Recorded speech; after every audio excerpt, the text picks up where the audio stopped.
Okay,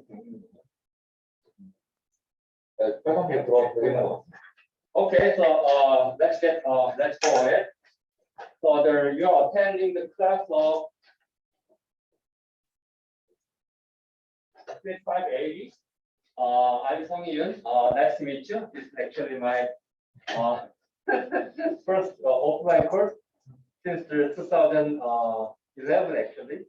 So probably maybe there also the first offline course to most of you in recent years. So today we will talk about. I assume that you actually went over all the prior courses, so there there's some of basic the context for this course. So today we will talk about the radiosity.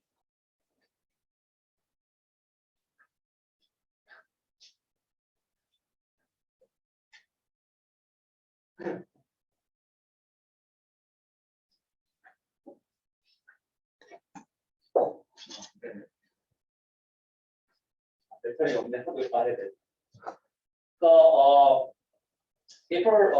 before we move on, I'd like to talk about the schedule of this course. So basically, initially we actually had more than the 30 students, but probably as of 2 days ago, actually we had about 60 students. But right before come to this class, I checked this attendance roll. I found that there are about 40 students as of today. But actually, they're checking out the number of students very important since you need to each one of you need to present this paper here. So that's why actually once we know that this number of students, we can actually finalize this schedule of the presentation. But anyway, right after the midterm exam, then we will have this student paper presentation. These are the slots. There are these four slots: April 25th, 27th, and so on. And then probably along this May 9th and 11th, we will have the midterm project presentation. So before they're having this one, probably we need to actually set up your team member. So that's why since we need to do this team project, that's why actually I'd like to have this kind of we'd like to have the offline course here, and then we will also have another paper presentations. And around the May 30th, also the June 8th, we will have the final term project presentation. This paper presentation and paper presentation of the midterm and final term project presentations are the most important activity for you. So that's why I'd like to actually finalize this schedule later on. But probably we can actually we will know the final number of students probably tomorrow. So the number of students may vary. But once we had about 14 or 12 students, so let me check how many students are here. 2명이고요.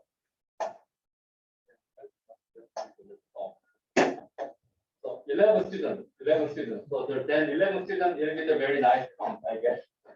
I mean, if we have too many students, it's very difficult to schedule out this paper schedule of also this organize this team project. 11 is very nice, but we will see. But actually, these are the tentative schedule, not the final one.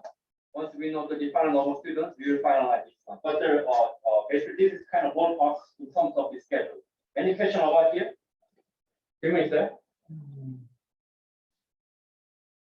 혹시 수업 중간쯤에 드롭하는 친구가 생기면은 같은 팀이었으면 이제 혼자만 나갔으면 혼자 하는 거. So they're basically what he asked is that okay, we actually you guys start with the team project with the 2 students, right? But what if one student drop out in your team, right? That didn't happen before. I wish that you should persuade him or her not to drop.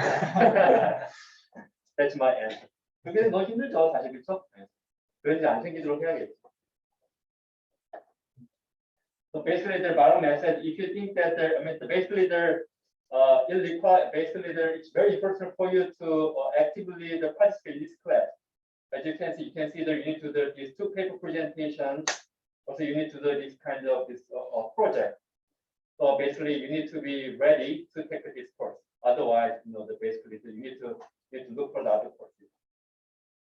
하다가 드랍하고 이러면 다른 친구가 너무 피해가 많이 갔기 때문에 그런 마음을 준비해 주셔야 돼요. Any other questions? So basically, there you need to actually make a team.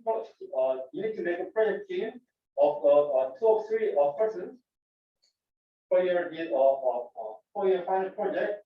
So there each student has a clear role, and then also you need to declare a team member as a KLMS by March 29. By that time, actually this is very important timeline. Deadline. You don't need to define the topic by then, but you need to gather. You need to construct your team. Once you actually building the team is very important. It's much more important finding the topic. Once you find the topic, once you build your team, you can actually think about it later on. Also, another role of each student is that you need to present 2 papers related to the sports stream. Also, hopefully basically by the time you construct your team, or you find this team project topic, then you can actually it's better for you to find the 2 papers that are related to the topic, right? That's actually best scenario. Then probably this is actually it can be changed, but each student may have about 20 minutes for each talk. We will have also after that we will have a Q&A. I will finalize this talk time later on, but this is for some number right now. And each project team, you need to give their midterm project review presentation. Also, then we will actually give you some comment later on. Then you will actually receive those comments and then reflect them. Then you need to give the final project presentation. These are actually schedule line. These are tentative schedule line. And also these are actually this tentative time slot. And then these are deadline. You need to declare your project team member by March 29th at KLMS, and then we will confirm the schedule of paper talk and project talks. March 30th. So right after this, the one we will in this class we'll get together and we'll go over your team member papers and other ones. Also, you need to declare your 2 papers. I mentioned that each one of you need to present 2 papers. So you need to declare your 2 papers for your talk for your presentation. You need to do that by April 10th at KLMS, and then we will finalize and then we will go over them and we will finalize them at class after April 11th. These are the very important timelines. So, Mr. Howell, are there any channels that we can form our team in case we don't have any? So right after this one, I will give you time for introduce yourself here. That is the important channel, right? Yeah. So the 2 papers, you mean the students are going to do the individual Yes, presentation yes, twice? Yes, yes. So we will see that actually we will I'm not sure by now you need to have these 2 different talks that talk about 2 papers, or they're having just one talk that talking about the 2 papers. But we will finalize this schedule later on once I know that the final number of students. That depends on that one. But this actually this timeline actually, assuming that you need to present only one talk, where actually you give you go over 2 papers. But we will see. Any other question? So before we moving on to today's topic, as you can see, the paper presentation and the project presentation is very important. So that's why I give you this homework that the going over the 2 papers, going over the 2 video or the papers, right? And the submit the summary, right? I guess most of you did that, right? I actually went over them, and then most of you did the very good summary. And then so to make the team member, you need to know get to each other, right? So now, why don't you introduce yourself to each one of you here? I will just follow this order. 하은군, 김하은, 예, 한국어 부탁드립니다. 한국어. 네, 한국어 영어로 간단히 설명해 주세요.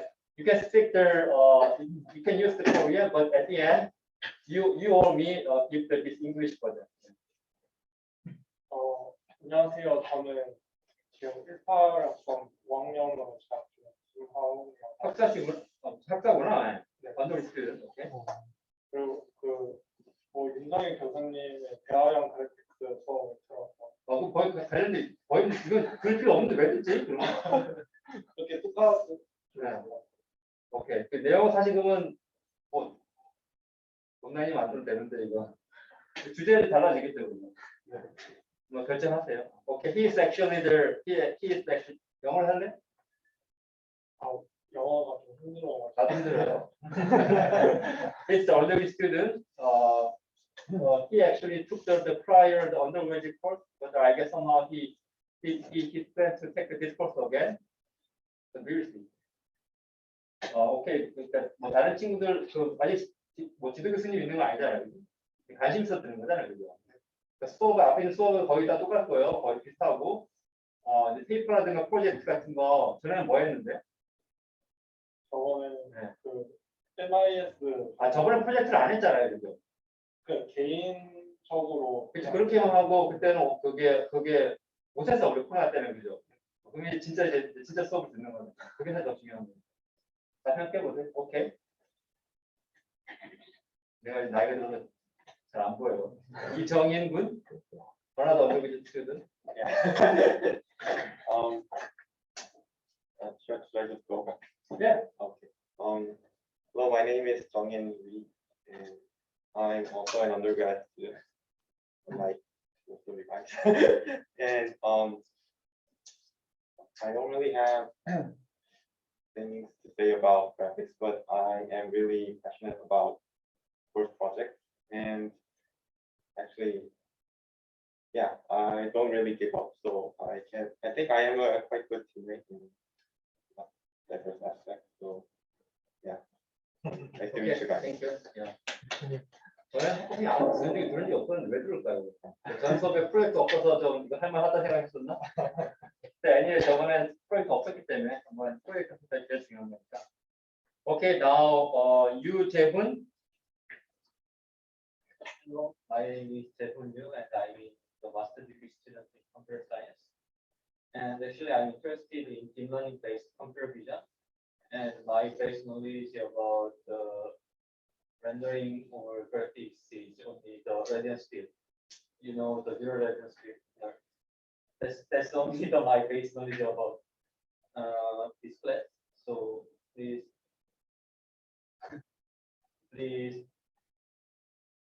hire me for your team. So as you can see, actually, this is a general trend due to thanks to the deep learning, different topics are emerging. But actually, he mentioned the neural radiance field, right? Which is also basically it's a deep learning technique that actually conducting kind of rendering starting from the real imaging. So this is also one recent technology in terms of their merging computer vision and computer graphics. So you hooked by that and then actually this course. 지도 교수님 어떻게 되시는 거예요? 공 교수님.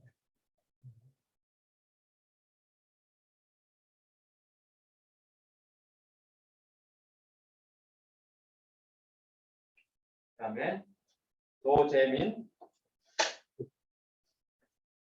저기 있어요? 네. 재민 군.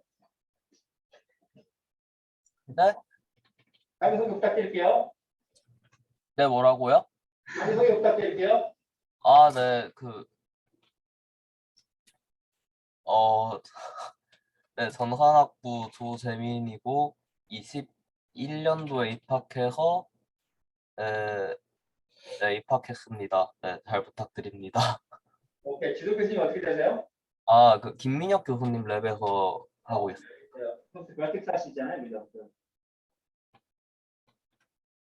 Okay, he's also the grad student. He's also working on in the field of graphics and computer vision. We wish that you'll get better soon, right? And then meet you in the class. 유광군. 네.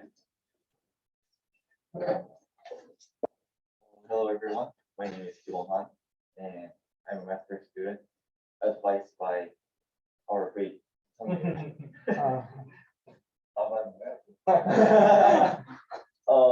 my field is well, obviously rendering and especially about interesting in like methods for ray tracing and how to accelerate the ray tracing methods. If you have some kind of have interest in accelerating ray tracing, I wish you can have a good time for the half semester doing project and integration. Okay. And 홍석현.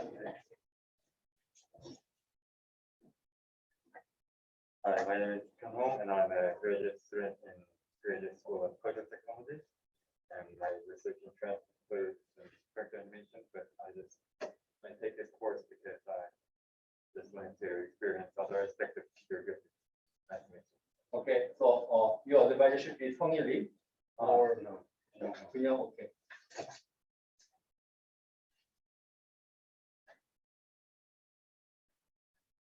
박상원. 한국어로 하겠습니다. 안녕하세요. 저는 이제 최성희 교수님 랩실에서 석사 과정으로 지내고 있는 박상훈입니다. 제 관심 분야 그래픽스가 맞긴 하지만 그렇게 이제 지식이 많진 않아서 좀 서툴 수 있지만 내가 책임감을 가지고 같이 열심히 해보실 분들은 저랑 같이 하시면 좋을 것 같습니다. 네, Okay, 감사합니다. thank you. He's from the level of the Professor Choi Sung-hee, who is working on computer geometry. He said that he's ready to take the responsibility to conduct all the duties of the team, project team. 최동영. 동영 자기소개 부탁드릴게요. 네, 한국말로 네, 하겠습니다. 하세요. 네, 안녕하세요. 저는 이번에 석사 과정으로 입학하게 된 최동명이라고 합니다. 저는 이제 뉴럴 렌더링 그런 쪽에 관심이 있는데 제가 이 분야에 대해서 렌더링에 대해서 완전 아는 것이 거의 없어가지고 좀 공부를 스스로 해보고 그러고자 합니다. 지도 교수님 어떻게 되세요? 지금 지도 교수님은 김민혁 교수님 연구실에 있습니다. 지도 교수님 묻는 이유는 그 연구실 어디고 어떤 주제를 하는지 내가 알면 더 좋으니까. It's from the Professor Kim Min-hyuk, who is working on the digital computer vision or computer graphics.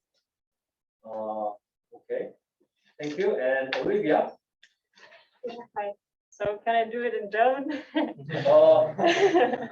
will have the Google Translate. Yeah, sure. That's only what I know.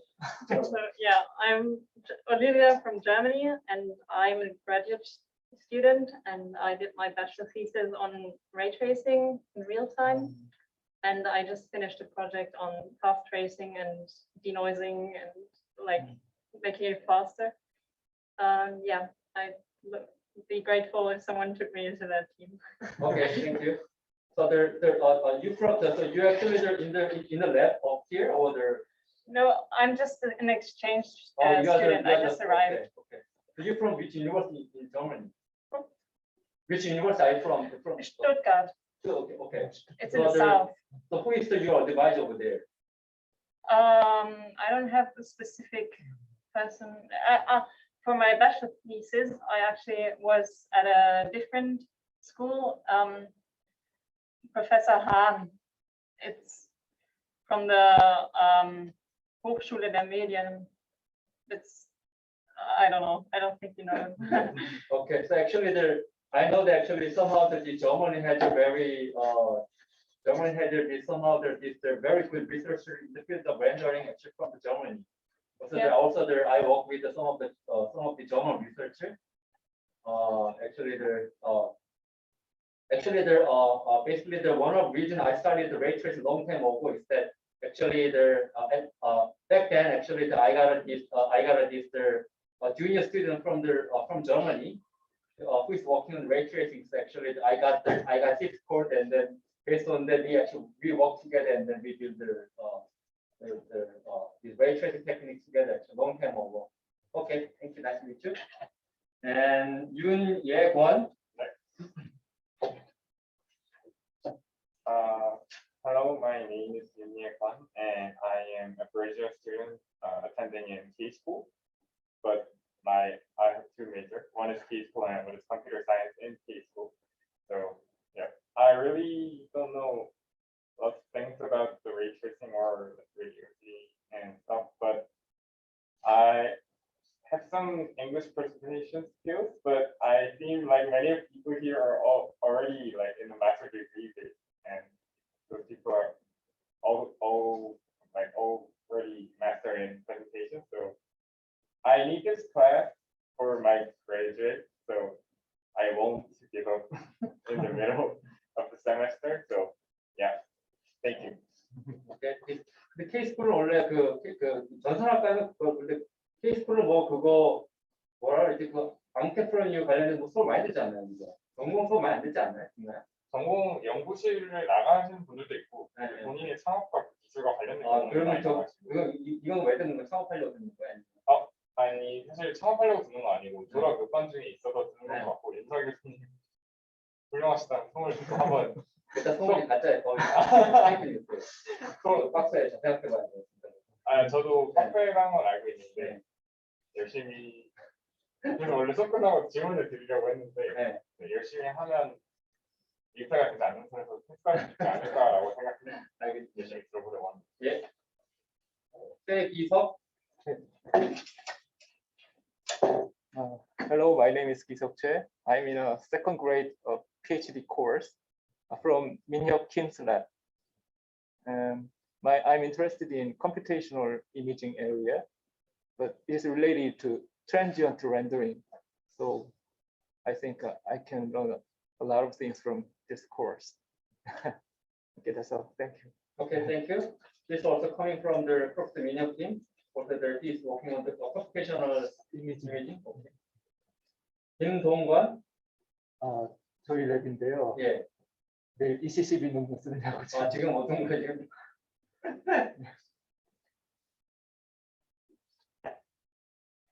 쭉 들리는가요? 네. 지금 추수 댓글 아니니까. 결석 아니라고 얘기했다. 지금 녹화된 게 있으면 다시 안 들려가고. 네. 김진우. 진우? 이 친구 아직 혹시 모르는 거 보네. 아마 저희의 학생인 것 같은데. 무슨 형이라고 했죠? 호성 교수. 네. 혹시 2학번 맞나요? 맞아요. 아니 2학번. 네. 그리고 지금 CCV 있다고. 그 친구 혹시 그리고 지금 이fon가 있어가지고 4월부터 오프라인 출석 가능해요. 아 그래요? 온라인으로는 이거 어떻게 해야 되지? 인턴인데 원래 왜냐면 그 코로나 관련된 것만 인정이 되는 인턴은 인정이 안 되는 것 같은데. 한번 다시. 그 친구도 확인해 보라고 하고 코로나 관련된 것만 기본이 대면이에요. 인턴은 인정할 수 없어요. 왜냐면 다 모여서 하는 그 친구만 할 수는 없잖아요. 전달해 주시고요. 전달해 주고 그 친구 나와서 얘기하고 해야겠어요. 이거 줌을 안 할 거예요. 그러니까 코로나인 거 아닌 거. Okay, so thanks for all of you. Basically you get to know each other. Basically you got some time, and then so I hope that we will get together frequently, and then we will actually I reached that basically I'm just giving you the opportunity for you to interact with each other. So I hope that you can find a good friend, and then you can make a team together, and then you can actually have some interactions, and then find this good topic, so that through that process, I wish that you can learn something interesting one. That's my hope. Do you have any question, comment? 뭐 질문 있습니까? Okay, thank you.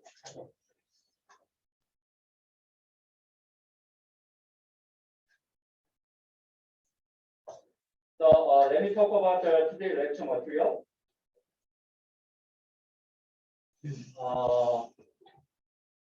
So today I'd like to talk about this let's talk about the radiosity. Also, I like so in this process. By the time I reach that, you can understand the main idea of this radius equation. Also, I wish that you can know how we can actually solve this equation, this radius equation. But I'd like to briefly review what I talked about last time.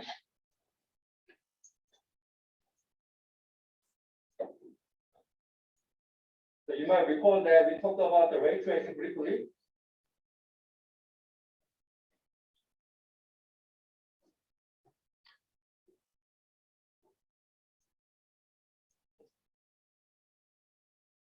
So last time we talked about the radiosity. And also we will talk about this random process, which is actually known as this rasterization. We are not going to talk about the rasterization mainly here. But I talked about this kind of recursive ray tracing, which is now known as this ray tracing. So basically I briefly mentioned in the field of ray tracing, which if you want to suffer some effect, then you just generate ray, right? Here we generate this we generate this primary ray. If you want to suffer the shadow, we generate the secondary ray of the shadow ray. Reflection, we're generating another reflection ray. For refraction, we're generating another refraction. I didn't talk about how we can actually construct those rays, but I briefly mentioned that we will use some sort of the physical law, in this case, business law, to construct this ray. I didn't talk about the kind of low level details here. If you're interested, you will actually go over my book to look at those information. So I mentioned that in the ray trace we have to use a lot of ray. So early on there has been a lot of technique to accelerating that kind of low level technique. Like this, how we can actually perform this ray and object intersection test. Also, we talked about bounding volumes and bounding volume hierarchy to accelerating this overall ray tracing process. Yeah, he's actually a German guy, Christian Lauterbach, actually, that I mentioned before. So, and then I mentioned that. So as you can see, the long term over we had this kind of ray tracing, but still it's very limited effect. So that's why we actually new technology, radiosity, and multicolor ray tracing. And of course, of this one is that I like to talk about the basic idea of the multicolor ray tracing. And then basically the bounding volume hierarchy, all those techniques already implemented in some of the recent ray tracing kernel, Optics X from NVIDIA and Embrace from Intel. I talked about the K1, so you should. So basically, I'd like to give you it's homework, but in a way, I'm giving you the opportunity to get to know the recent ray tracing kernel. I don't know. It's up to you whether you see this burden or the homework or the opportunity for your learning. I mentioned that you need to go over next slide or submitting basically watching the video or paper of some of the top tier conference or journals. Okay. Any question up to here? 여기까지 질문 있으십니까? ray tracing이나 뭐 여기까지?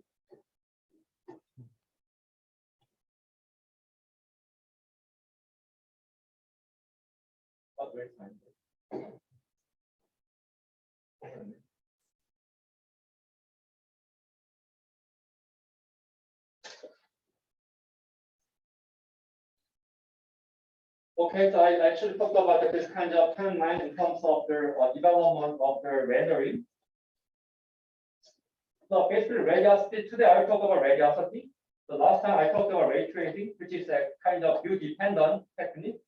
So radiosity is another physically based method for diffuse environment. I talk about the last time I briefly touched on what's the meaning of diffuse, but today I'd like to give you more information about diffuse.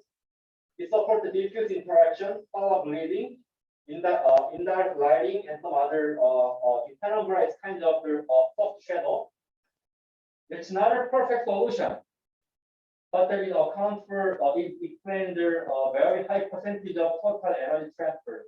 Basically, rendering here the rendering is nothing but physically based technique. So basically the physically based means that basically the light, the color is nothing but light, and light is basically photon, and then it carries a certain energy, right?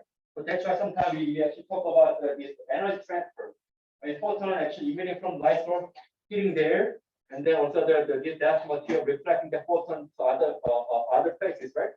That's the we can talk about, we can look at that process as their energy transfer. And basically radiosity is nothing but kind of the finite element method. Is there anyone who took the course of this finite element method? 이거 우리나라말로 뭐죠 이거? 유한 요소법인가? Some of you may heard about the finite element method. 유한 해석 요소법인가 뭐. So long time ago, basically this technology actually commonly used in their the mechanics from their, so actually the long time ago probably the researcher actually they're one of the early researcher who developed the radiosity from their architecture. But he knows that is how we can build. He probably learned the technology to build this big building and other one, right? In the technology, actually, the finite element method is very important. Probably he borrowed the technology and applied the problem of the rendering. Let me talk about some key ideas of this breakout technique. If 이게 녹화된 게 설명돼서. Okay. 나의 목소리 너무 굵직해. Hearing my own voice is very terrible.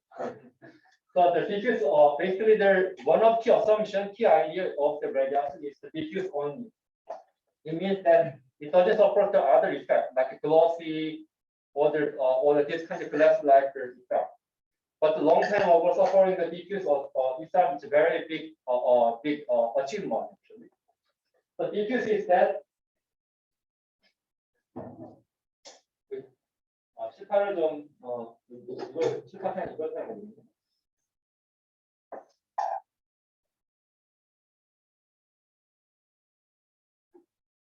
Diffuse is like this. Suppose that this certain material.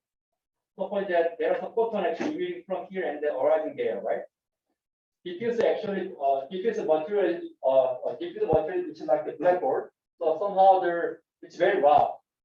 Maybe in terms of this microscopic level, it's very rough. 현미경 아주 되게 미세한 그게 rough하기 때문에 it's very rough. So that it emitting this material actually is the reflected the photon in all kinds of directions.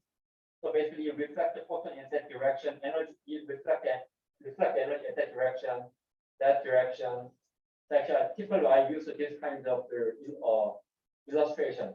Basically, there even some photon actually reflecting there.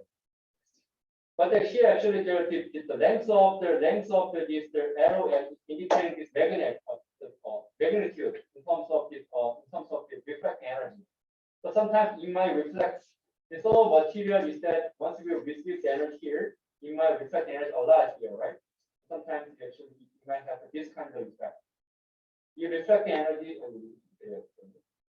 it actually reflects the energy that direction a lot, but nothing very small along that direction.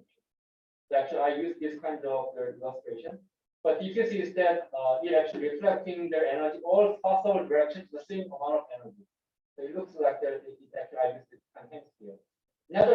Also in another way, basically the viewer is here. Then if you look at here, this viewer actually perceive this region with this amount of energy, right? It can receive this amount of energy, right?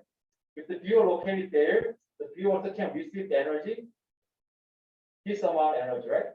It means that in whatever direction you are located there, you can see that this material with the same amount of energy, right? That's the meaning of the diffuse only. So here, this material, if you look at this material in some of the slanted direction, actually that has the same. Basically, we can see the same amount of energy. In other words, you can use the same level of illumination or same color. More the leading toward our eye, but still actually has your similar, has a similar color. That's the main idea of the main assumption of diffuse.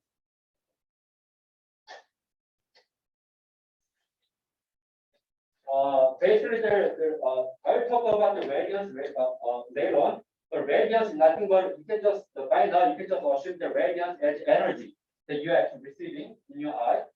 The radiance, the perceived energy, actually the perceived or measured energy is independent of the direction.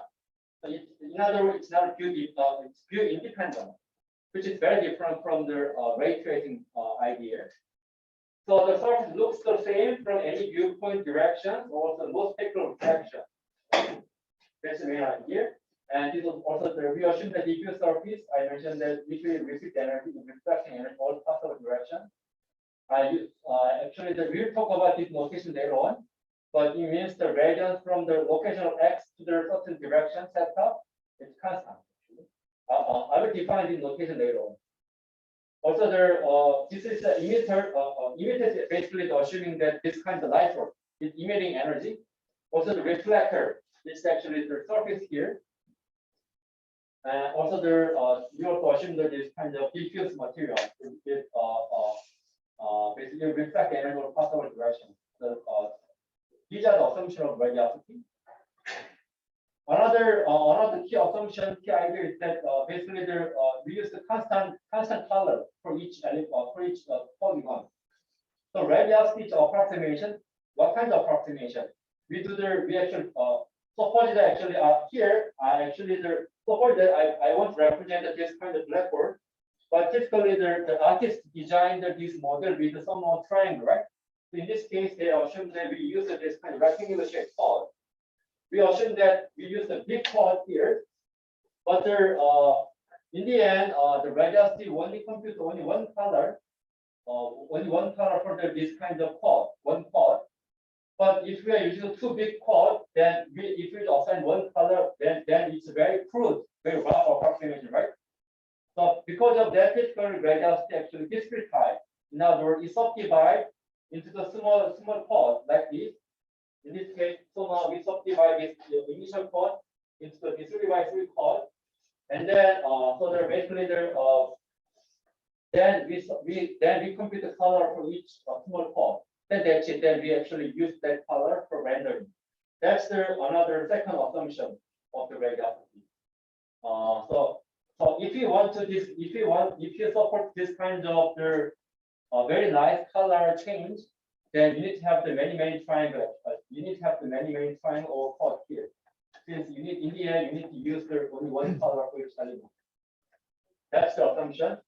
And any questions up to here? I talked about the basic setup, problem setup of the radiosity. 질문 있나요, 여기까지요?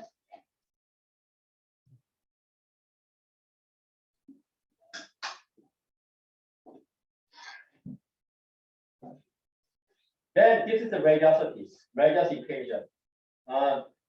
This radius equation actually relates to the random equation that I talked about later on. Suppose that in the end, we need to compute suppose that I'm looking at this pod, right? This triangle.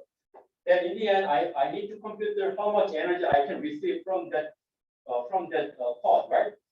So in this case, actually, I want to compute the color, right? So in this case, I use the term of the radiosity. Radiosity also energy, another term relates to this energy.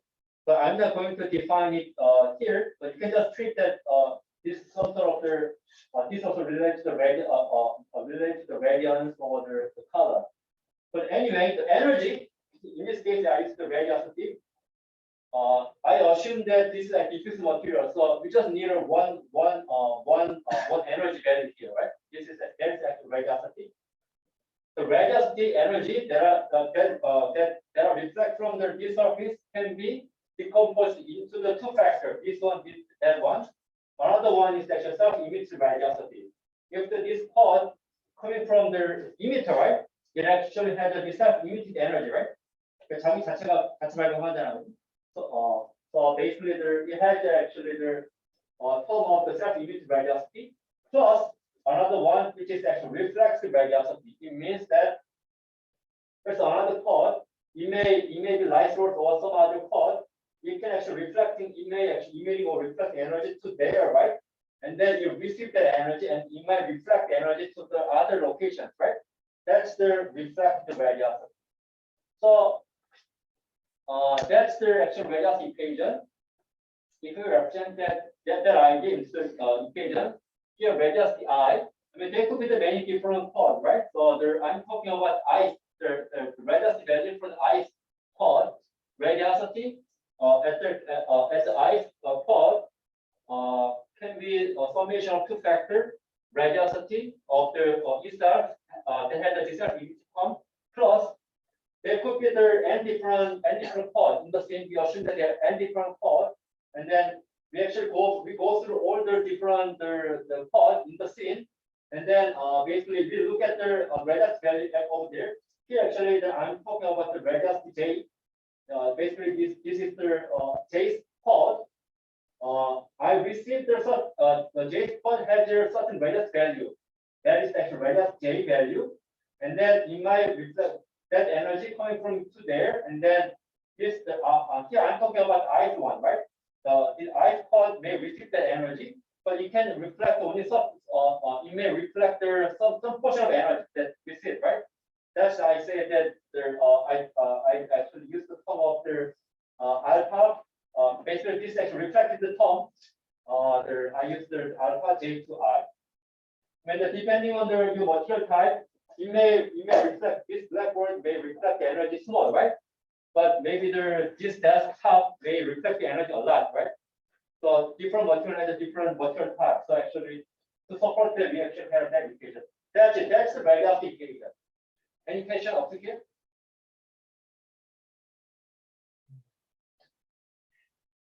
I'm talking about the radius equation at the I1, but there are n different pods, right? I do actually the same. I can set up the same equation for every single polygon or pod triangle.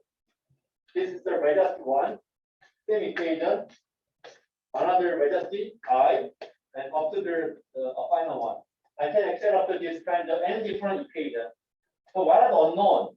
These are the unknown, right? Radius 1, radius J, I, and radius n. So this factor is actually unknown, right? But we know that this one, right? I mean, basically the artist designed already. We know that this is actually it does not emitting any energy. The light source emitting energy, right? So actually this actually given energy, given information. Also this alpha term, also the given, right? When we design the scene, we know that we actually set up how much energy you can reflect for this blackboard, also how much energy you can reflect for the depth charge, and so on. So these are also known ones. So n different equations, there are only n unknown variables, which is actually radius value. This one.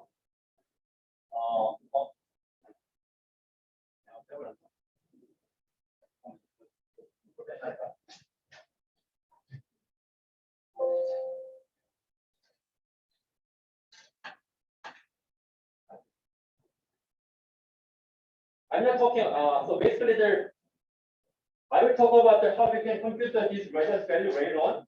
But basically, there are n different equations, but there are only n known variables. So somehow we can compute the radius value, right? Basically, they're based on the linear algebra. We can compute the solution for here. But how we can do that, I will talk about it later on.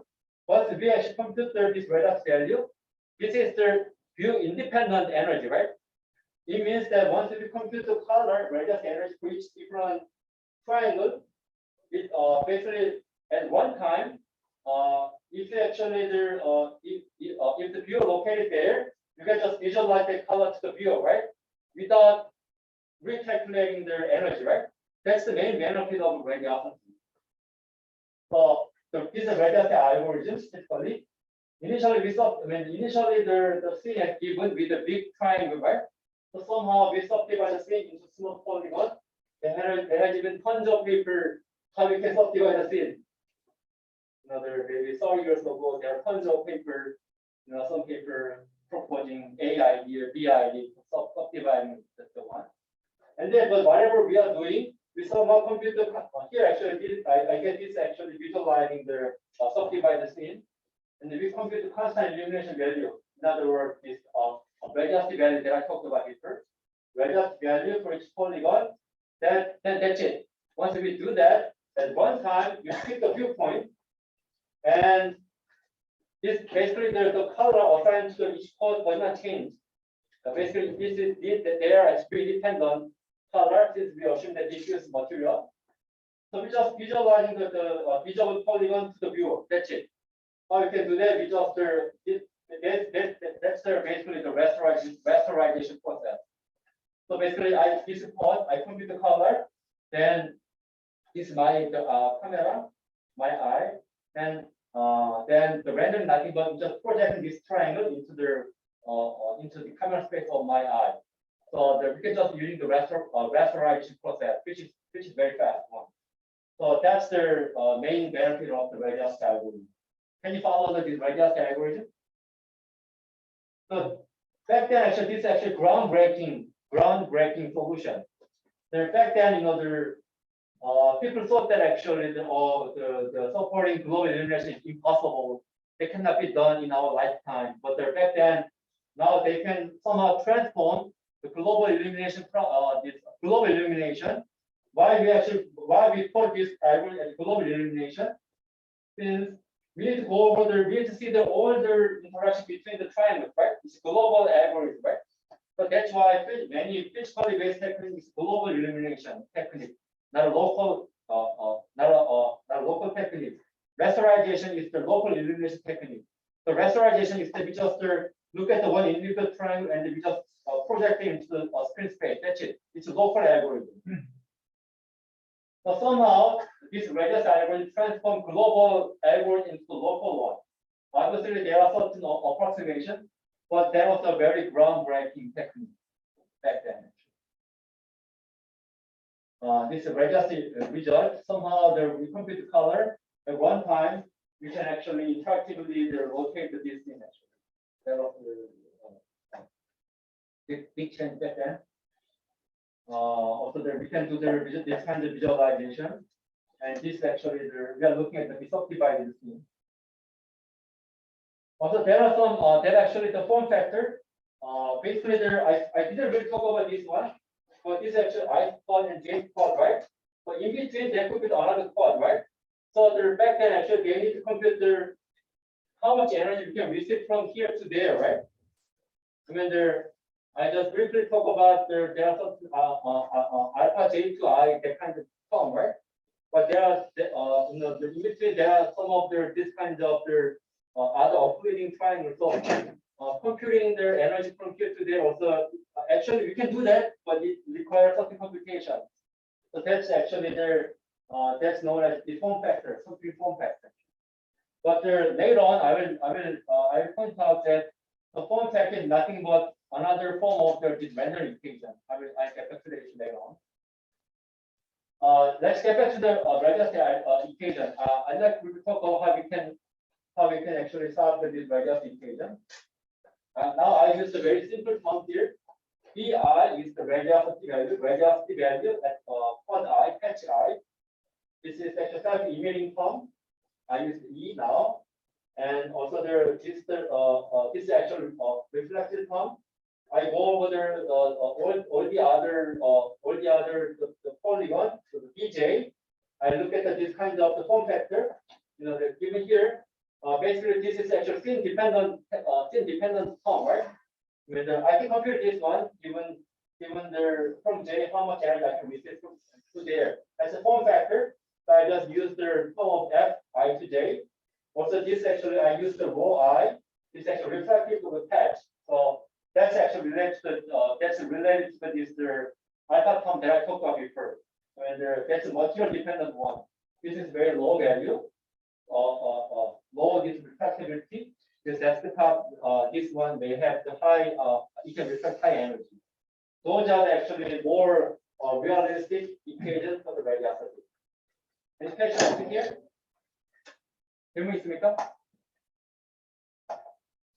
내가 좀 수업을 빨리 끝내려고 이렇게 말을 빨리 하고 있어요. 너무 되게 하고 그래서 I speak a little bit fast, so I'd like to finish up the course early on. 포인트 각도의 디펜던스라는 건 알겠는데요. 예. 보는 거리가 멀어지면은 그거는 이제 에너지가 낮아졌다고 봐야 되지 않나요? 디퓨전 모델에서 거리에 따라서 에너지 떨어지는 게 어떻게 뭐 일단 한국말로 얘기하면은 그 맞는 얘기 맞잖아요. 근데 그걸 고려를 안 해. 여기서 에너지가 오는데 에너지가 줄지 않잖아 우리가. 완전 진공 상태로 가정하는 거예요. 진공 상태에 에너지 줄 수가 없잖아요. 그걸 가정하는 거예요. Basically, he said that he can follow these two independent radius value, right? The color does not change according to the view direction, but how about distance, right? In real world, if you look at the very far away object, actually the light energy that reflects from that far away one will look very dim, right? Plus one, it may look bright, right? But radiosity doesn't support that one. He mentioned that. That's true. But in vacuum case, basically it's very ideal case. The energy does not vary, right? So that's another assumption. Thank you for that. Obviously, the radiosity actually has been proposed long time ago, and some of their technique developed since the initial radiosity, including that extension. Actually. Any other questions? I'm just talking about the the problem set of the radiosity. But again, even though actually I introduced a new term, but this also known term. Same thing. This is only the BI, BJ, just essentially same thing. That's the only unknown term. All the other one is known. Basically, if I actually summarize into this kind of matrix format, AX equal B. I didn't actually talk about how we can reformulate this one, but somehow actually I reformulate this energy, this equation into the AXB. Here X is unknown, BI, BN, right? BI into the BN. 여기 묶어주고, so basically I summarize, I actually reformulate this equation so that actually the BI, BJ actually can be merged together so that I can have this kind of matrix linear equation. Is known, unknown, this is known form, AXB. Now we actually have this matrix form.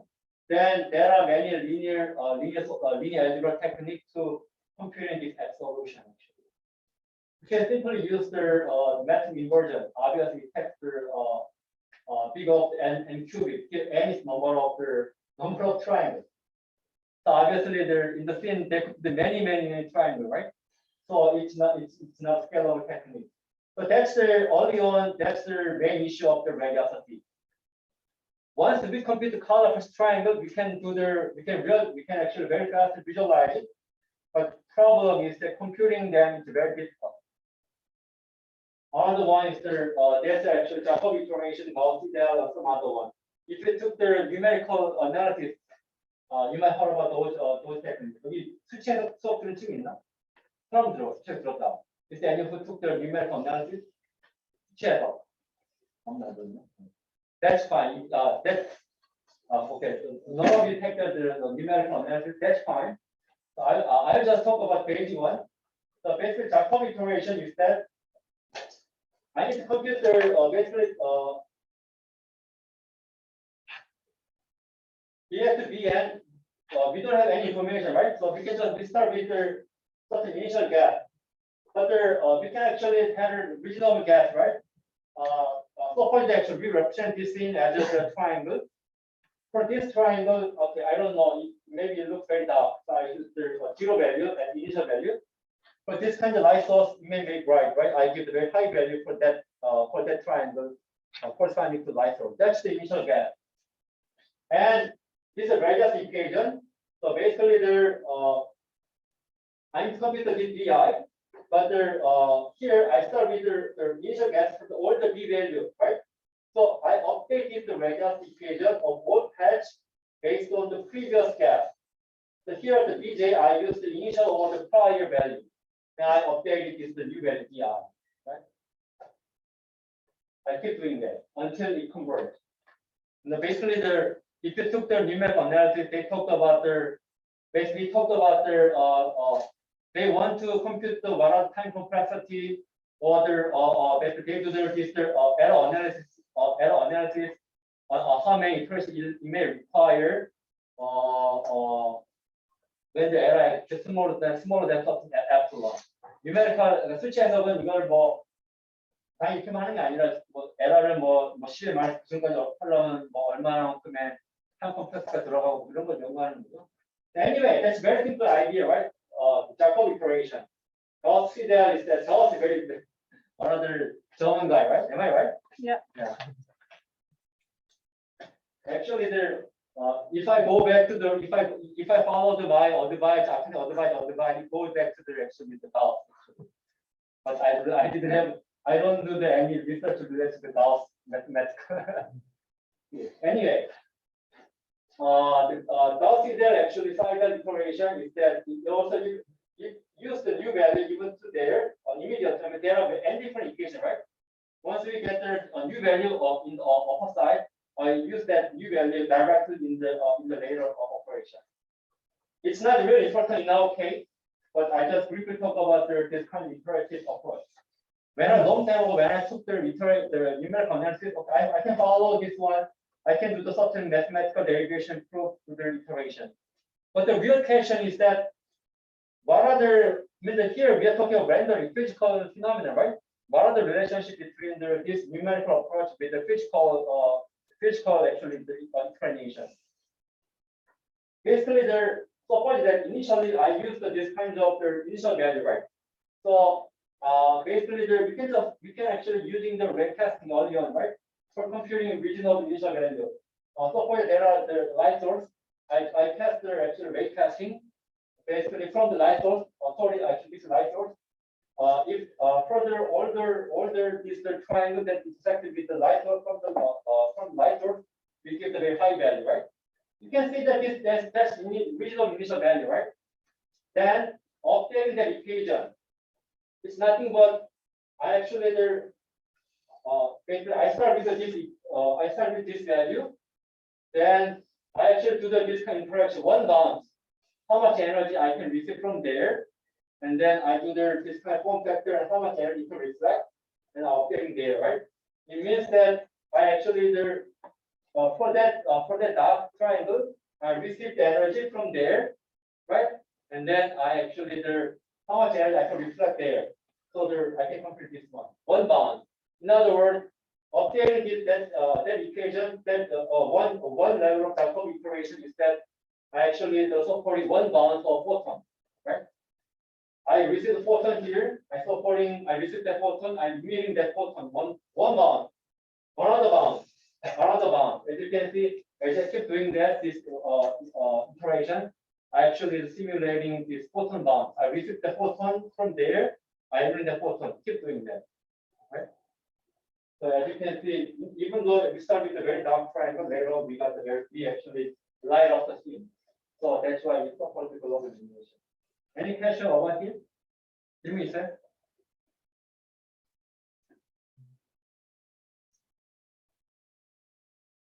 So if we keep doing this equation, then we actually we do this kind of photon. We actually simulating this physical the light and material interaction, like photon hitting there, emitting there, and so on. Also, the long time ago, Pat Hammer actually proposed. I mean, still this technique is still very slow. But it's long time ago, only 30 years ago now, right? He actually proposed the hierarchical radius algorithm. Somehow these are actually the radius value, but these are actually they look at their interaction between triangles in a hierarchical manner. I'm not going to talk about the low level details, but actually he became the professor of the Stanford back then. Back then this is actually very important technology and very important problem. He became actually of course there are some other papers, but actually he became the professor up there, and then now I think he now become billionaire. Not from the rendering, but some other one. I hope that I can have the time to talk about that story. But anyway, so far I talked about the radius. Today I talked about the radiosity. Good for the diffuse. Also, it allows interactive rendering, assuming that you already compute the radiosity value for this triangle. But the problem is it does not scale well for the massive model that consists of many triangles. Ray tracing that I talked about before is good for the specular, refractive indirect illumination, but for generally every single scene frame will require computation. It's view dependent, right? This algorithm has a pros and cons. So when you think about it, some hybrid or the new technology that combine the both of technique in a novel way. Actually, some of the game, actually they typically use the radiosity value. Since the game, they need to provide interactive rendering performance. But now actually they also still they're trying to support the ray tracing technology. Since it can support this diverse set of the material effect, like this kind of specular and refractive technique. Also, the radius technique has been evolved a lot. I'm not going to talk about this one, but they somehow they map some of the radius according to some of GPU technology, so that we can use GPU more. Let me see that how I can use it. I got this video long time ago. Let's see that I got video.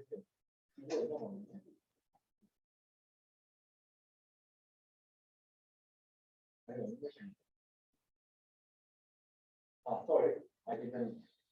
I'd like to just skip this one, but the my main message is that radiosity has been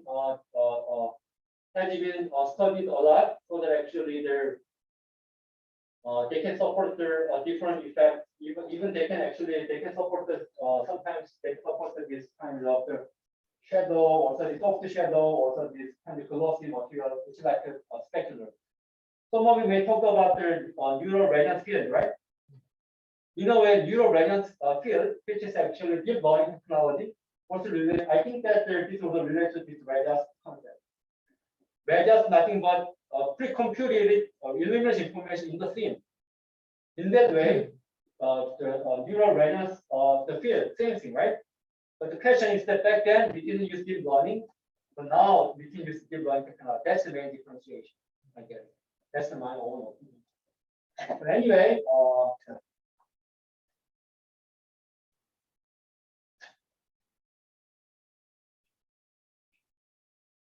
okay. So I wish that by now you can understand the main concept of the main assumption, idea of the radiosity. You can follow the radius equation of how we can solve that equation. And then so far these are the kinds of the summary that we talked about. So we are not talking about physical-based rendering. Basically, we can use different representations. We can use triangle, pod, whatever they are. And then you can actually, I didn't really talk about phone illumination, but actually you can assume that certain illumination technique, you can assume diffuse, ambient, specular. So whatever element you can use this one, but I recommend you to, if you're interested to get to know this technology, I recommend you to look at my book. And then I will briefly touch on the rasterization. I spend the time mainly on covering the ray tracing, also the radiosity. The general homework, global next slide, also the watch two paper video, summary the summary right before every Monday class. For some of you may have the questions, I recommend you to submit your questions through that Google form. If you go to their homepage.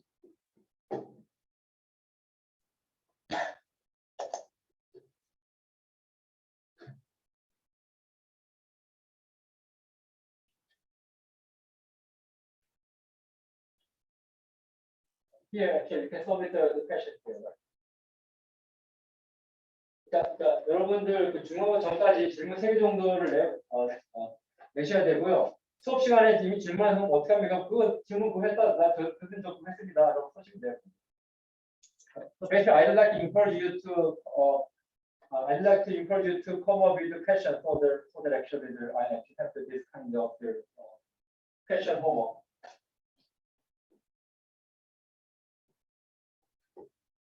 Yeah, don't worry about this score. Probably most of you will get the score 1, but sometimes I got a very interesting question, so that time I get the score 2. So you don't need to spend time to come up with question that may get the score 2. It's not worthwhile. Just write down the question that naturally arrive in your mind. Any other question, comment? 다른 궁금한 질문 있습니까? 수업 언제 끝내야 되는 거지? 45분이잖아요, 미리. 네. 너무 오래. I'm sorry that I spent too much time. I'd like to. probably next time I'd like to. 45분까지. 오랜만에 해서 오늘 좀 얘기 많아서 45분까지인데 여러분들 또 수업 45분 뛰는 친구 있잖아. 그러니까는 3시 반에는 끝내야 돼. 아니, 맞나? 하도 오랜만에 수업 해갖고 기억이 잘 안 난다. 2시 반에 시작해. 그 4시 45분에 끝내야 되잖아, 그지? 3시 40분. 3시 40분 끝내야 되잖아, 그지? 맞다, 2분 남았는데 가능한 좀 더 뭐 일찍 끝내도록 노력할게요. Basically, I'd like to finish early on before the 3:45. Sometimes also you might need to go to some other class. If you don't have any question, then that's it. Thank you so much. 네. See you next week.